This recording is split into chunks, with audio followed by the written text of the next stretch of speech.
where do we draw the line? Which athletes are and aren't employees, if you will? And my first question is, I'm assuming you're talking about different sports, but would you include different members of the same team? Or like, could we see QB1 be an employee, but QB3 not be an employee?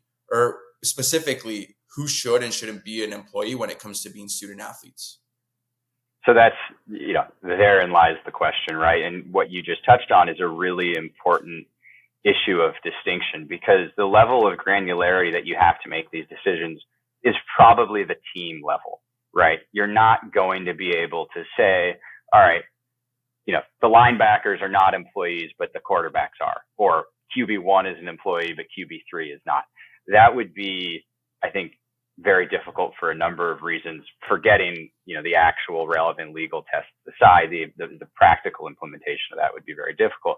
But it's an important point, and that was one experience that I brought into this whole conversation from my own background, where as a track and cross country runner on the track team, you have a head coach, obviously, but day to day you're working with your event coach.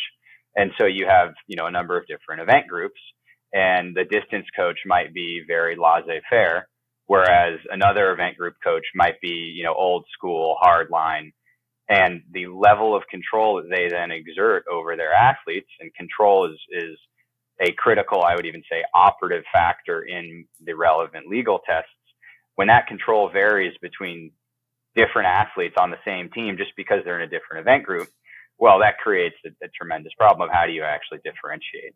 So I don't have an answer for that, whether in terms of practical application or otherwise. But what I will say is this: you do have to draw the line somewhere. Right now, the line is probably further towards the level of the less professionalized, less commercialized sports than you would want it to be optimally. And what I mean by that is, we have this world where coaches, athletic departments, and more importantly, athletic departments council have not really had to worry about differentiating between who we want to be an employee and who we don't want to be an employee.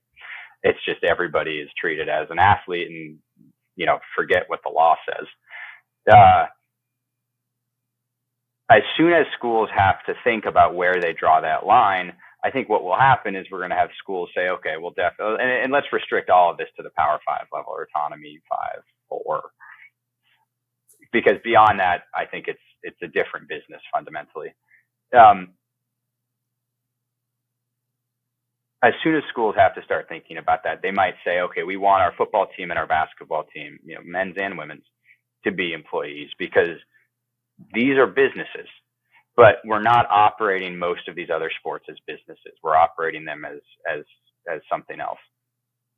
Well, that's fine and all, but the law doesn't really care whether you're operating something as a business intended to generate revenue or as something else entirely. The same standards and the same labor laws still apply.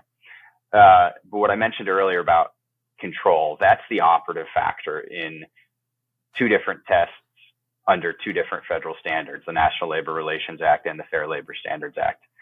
And that's sort of the binding constraint in college athletics. And so what I think we'll see is, in the sports, beyond football and basketball, control will be reduced. They're going to have to be a little more laissez-faire. They're going to have to give athletes a lot more control over what the day-to-day realities of being a college athlete looks like.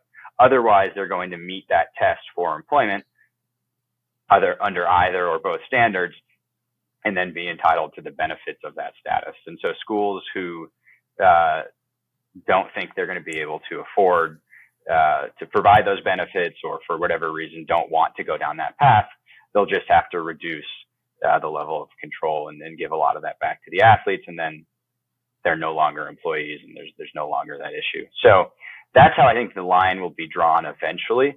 How we get there is a whole nother issue, and that's all being litigated right now in a couple of different forums.